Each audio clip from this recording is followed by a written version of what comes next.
Okay, guys, so thank you. My name is Nirali. I'm the founder of White Glove Consulting. And I love everything about people, creativity, the human angle, and that's what we're going to talk about today. Yeah, and if you all were paying attention, who's the first panelist that we have? What's her name? Only Meenakshi knows my name. No, he did say it. So Vinny, we have Vinny, and we also have Suniti here. So I'll let the ladies introduce themselves very, very quickly, please. Go ahead, Suniti. Yeah, hi.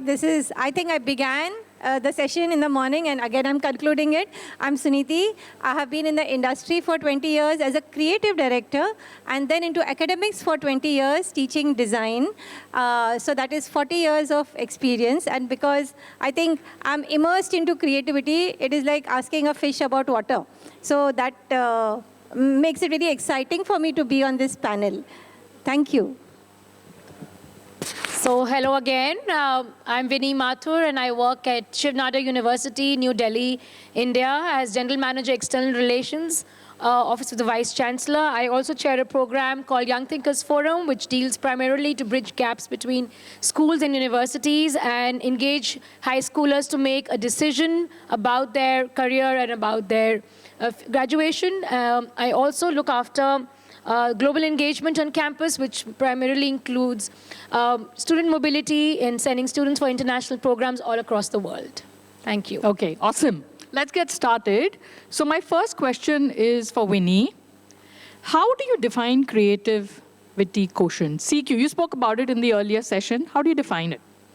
So I think all of us have creative juices. When I was in college, I realized that, of course, I was doing from Delhi University.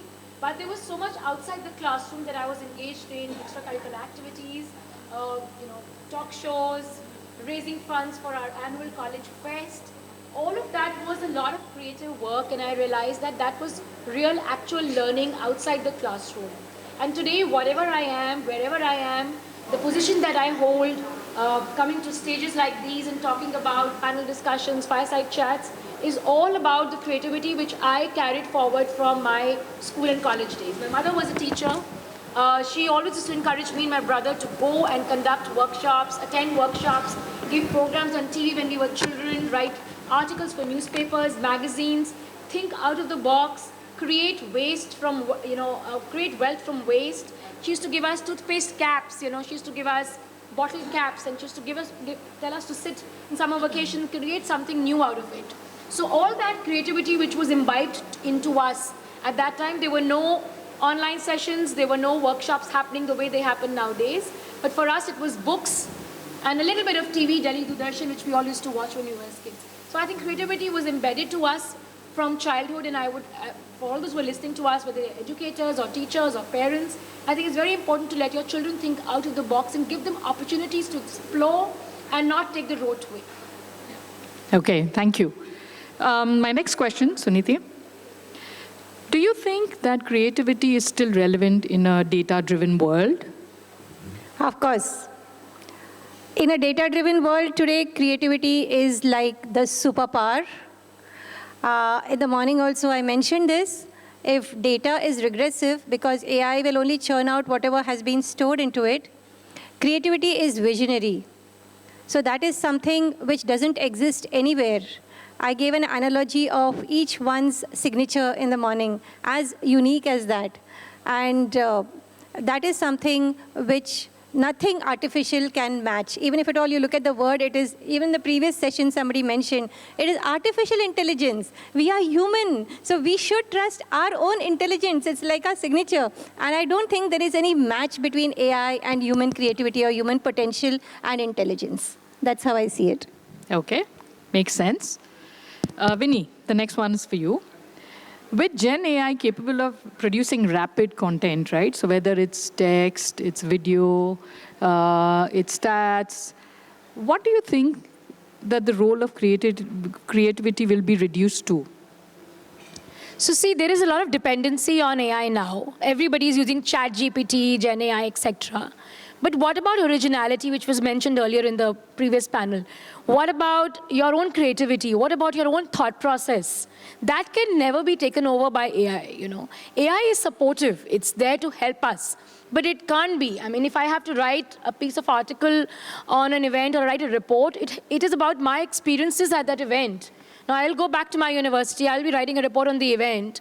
I mean, of course, if I write Education 2.0, it'll give me a series of, you know, data and, okay, these many people attended, 3-day process, etc. But what about the impact and the learnings that I've had from the program? That are personalized, that are my own. So I think no data can match your own, you know, data right here.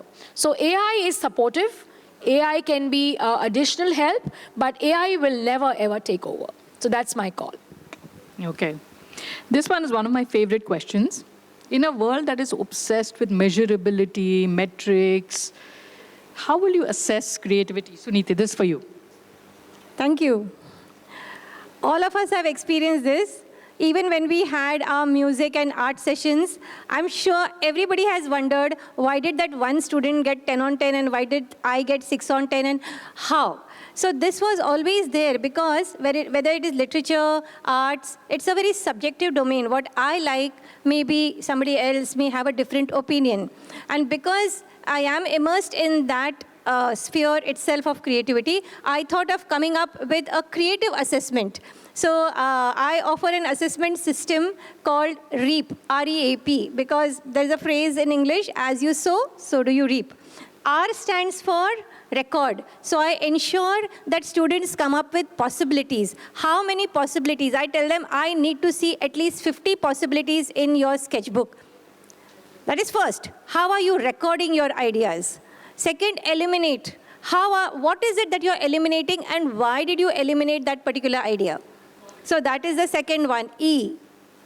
A is how are they articulating that entire process? And the last one is then how are you presenting it? So the presentation comes in the end, but record, because for me, any creative process, first it is based on, possibilities. You come up with various options. The aesthetic sensibilities will come over time. In so many years, I'm still trying to figure out my aesthetic sensibilities. So it is not like 2 + 2, 4 or A to Z and you go to school and in 1 year you're done with it. It is never ever like that. It is a perpetual journey and you need to enjoy that journey. But what is definite is you can come up with multiple options. That is definitely possible. So REAP is the objective framework. And I think I'm offering it for the past 10 years in the university where I teach. And that has worked very well because students don't come to chew my brain. Why did he or she get this particular grade? So I think for 10 years, for a decade, if at all, it has worked. I think that's quite a unique framework. Okay, just stay with that question. So how would you balance long-term creative bits with, quick decision-making based on data? Because a lot of businesses, a lot of industries today also need to make decisions quickly, right? Yeah. So how do you balance the two? If you're a creative person, clarity is inherent in you. Because to be a creative person, you have to be far away from the clutter. Clutter is only at the surface. If you are at the source working from your inner self, you will be a creative person. That's by default. And because of that, you have immense clarity to balance the data-driven world. That's the way I look at it. When I was heading my business also, so although I was managing finances and the marketing and looking at other multiple, mundane data aspects, it was because I used to balance it with the creative endeavors, I could augment my performance even in the industry. So that's the way I look at it. Okay. Vinny, my next question to you. What practical steps can individuals take to develop their CQ? I think, like I just mentioned earlier, a lot of it comes from you within. There's intrinsic and there's extrinsic motivation to learn. So when it's intrinsic, it's internally, you're motivated, you want to learn. And sometimes it's forced upon. So I think the I model works well than the E model. A lot of these courses, a lot of these tech models like LinkedIn, Coursera, they have online course material available for students to actually engage and learn. So when there was COVID time, I remember I was friends with a couple of more educators from all across the country, and I realized that one of the vice chancellors of a university was updating his LinkedIn page with a lot of Coursera courses. And in a week, I would see him, complete a course and upload the certificate on LinkedIn. And I would get really happy and, feel very encouraged that if he can do being the vice chancellor of a university, so can I. So I hooked on to Coursera. Our university was offering Coursera courses absolutely free of cost to our faculty and staff members that time. And believe me, so it didn't take much time because since it was intrinsic, and I was internally very motivated. I did 3 to 4 courses initially, then 6, 7 courses, and then at the end of the month, I did 25 courses. I had 20 certifications and 5 without certifications. And I would do 3, 4 courses at one time. I would take 1 photography, 1 on emotional well-being, 1 on sustainability, and 1 on marketing. And I would, 24 hours is a whole lot of time. So this is one thing that I learned that, of course you are on platforms like LinkedIn and other professional networks. Let's learn from each other. Let's imbibe the best pedagogies available. Other than that, I think you have to look for opportunities around. Nobody will come knocking at your door. Hello, hello, I have a job for you. Hello, come on here. There is a conference happening. Let's register for this. You have to be on a lookout. Read newspapers. Go for networking, sites like these. Come for conferences. Talk about, your talent to others. Imbibe from others. Even if it's Instagram and I think it's a very, fun platform, but there is lots to learn there as well. There are so many budding entrepreneurs now trying to, be there. So I think it's all about your mindset. Creativity is imbibed. Creativity is embedded, but it has to be, I always, use this frame, we all have creative juices, they need to be squeezed out. So let's get down to understanding that it's very easy to go through memes and reels on Insta and, Facebook, etc. No harm watching them for a particular time in the day, but throughout the day, let's not waste our time, our talent, there are hidden talents in each one of us. Let's just get them out, scrape them out, and do the best for yourself and for the community around you. Okay, Suniti, your thoughts on skills trainings to hone your CQ? Since morning, we have been speaking about excellent communication skills, co-working, creativity, and one more, I'm forgetting, whatever. Ethics, ethical behavior, empathy, we have spoken about these. But being a designer, I genuinely feel that design has to be made mandatory from school itself. Why is that? Because it's one discipline which has a perfect balance between our left analytical brain and right aesthetic sensibilities. So this balance, only a discipline can design, like design can offer students. And if at all students right from the school are taught subjects like design thinking, I think it's a very nice step to move forward towards enabling students to enhance their creative quotient. Great. So we have quite a diverse audience. Any countries offer design thinking in schools? Schools? No.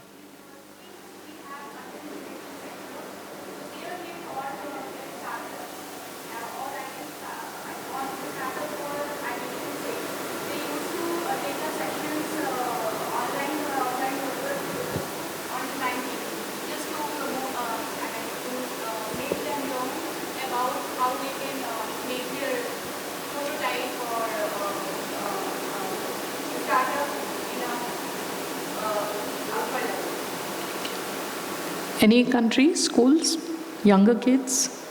No. So that's a good point. Vinny, my last question to you.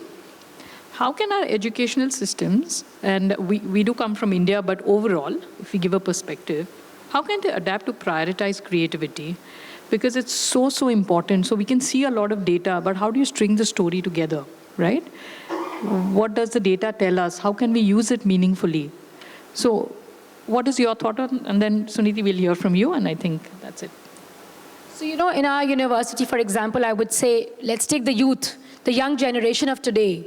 How are they being trained to be more creative? See, we all want 9 CGPA, we all want 10 CGPA, we want good grades to get good jobs. But what are the employers looking at? Are they only looking at your CGPA, or are you looking at a candidate who is, not only academically bright, but also otherwise a go-getter? I mean, when I interview somebody for a job on campus, I have 2 wonderful, employees of my team here. They are power-packed. I don't look at their CGPA. I don't even know how much they got in their 10th or their 12th or their college. What I'm looking at is skills. Are they able to, maneuver a situation which is a crisis situation into a good one? Are they able to handle the pressure at work? Are they able to think creatively out of the box, or is it only me who's going to keep thinking? So when we design a summer school, I'm looking at ideas coming from them. And sometimes, at 10 p.m. in the night or 11 p.m. in the night, they message me an idea from some other way, Okay, we could do this.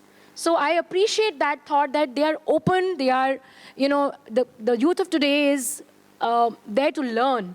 And I always say this to our students also on campus. We organize business conclaves, TEDx talks. We organize, these entrepreneurship cell events. These are all creative events. They are all learnings out of the classroom, because the way you have to manage an event, the way you have to see jugaad kya hota hai, how do you manage a crisis, how do you manage, a guest relation, you have a VIP coming in, you have to raise funds, you have to manage a festival, you may have, so many other things to do. So all this is a process of engaging and, kind of upskilling yourself and your CQ. This not only helps you to be, it's like holistic development, but it also opens up, your horizon to learn many new things in life. And yes, at all the premium universities or the private universities or the government universities or schools, I think now students are coming forward to take a step forward and come out of their classrooms and engage in conversations like these and be a part of the, society at large. Okay, thank you. Suniti? Yeah. As she was speaking, I was remembering a very interesting quote from Einstein. Einstein says, knowledge is finite, imagination isn't. So I believe that for knowledge, currently at least we have got AI. It has got everything put together. If at all, we gather our intelligence of everybody in all the 5, rooms over here across, still AI is far ahead of us. So that we cannot beat. But imagination, every individual over here is far ahead in imagination. So that is the difference I see in a data-driven world, which I believe data, AI shows us patterns, but creativity shows us possibilities, that this can be a possibility. Like say I'll give you an example because examples work better. The Indian Railways, they wanted to come up with an idea of how do you minimize the wastage of plastic glasses for, tea, coffee in the trains. And they were at their wits' end because you should see how much it creates, the wastage created. And they came up with an idea of having earthen glasses. They are called as kullad in India.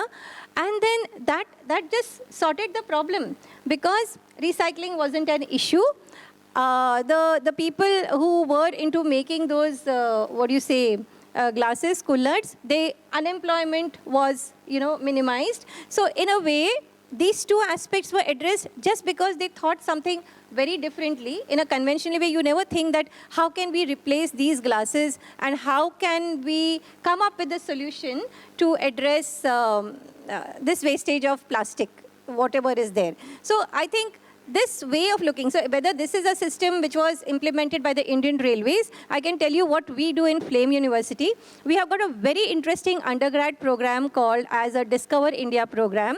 This program is done in a group, 10-15 students go out somewhere in India along with the faculty mentor, and they have to first give a research proposal to the Discover India committee as to telling them that why is it that we want to study this particular topic. So I just can't say that I have got my uncle ki haveli in Jaipur or a mansion in Goa and that's why I'm taking this place. Students have to first do a primary research and figure out that what has already been studied and therefore what is it that they would like to study.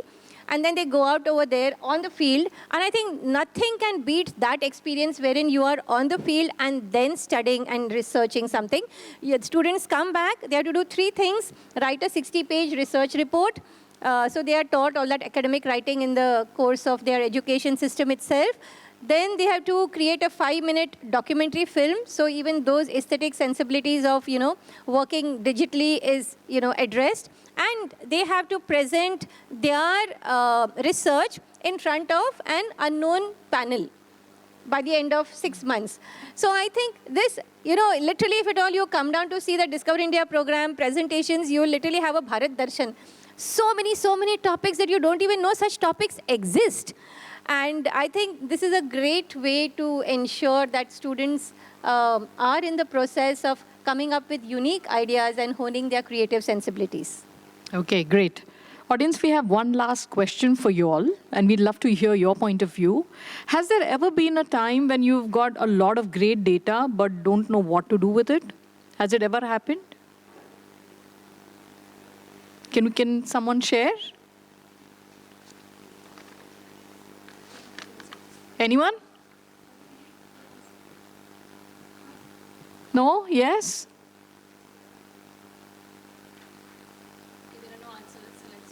Okay, all right. Yeah. Can we pass the mic? Excuse me. You can just be loud enough, I'm sure. Yeah, yeah. I think last 2 hours we've heard of AI being mentioned about 200 times, or I don't know. But then when it comes to data, it's actually AI. So the data can do a lot more work than a human can do. Using the data will be based on what the AI can give you. Because one is, we spoke about healthcare, we spoke about technology, speaking about data mining. Which is, I think it's okay, yeah. I think which is basically going to be the most important thing, because how do you handle data in a big data analytics? So how does Internet of Things get connected? So that's where the AI can actually take place. And I think I've heard Dr. Suniti speak many times, as well as the earlier speaker also, talking about AI cannot run our world, but then we have to run the AI world. That's what I would say. True. Okay, great. No, I think. Okay, any questions from the audience before we close? Thoughts, questions? I think. Thank you, panelists, and thank you, everyone.